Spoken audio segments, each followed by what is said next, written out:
برای فردا بدون ترس از بیان ترسا، توان ایستادگی، توان فریاد، با تمام وجودمون، تمام زخما ما ادامه داریم.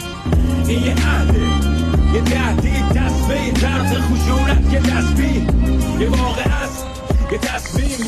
چشمی که توی کوچه گم شده، بین ما ترک خون خوش شده، نوبت قله های پیروزی پشت ابرهای شیمیایی، یه کوه گم شده.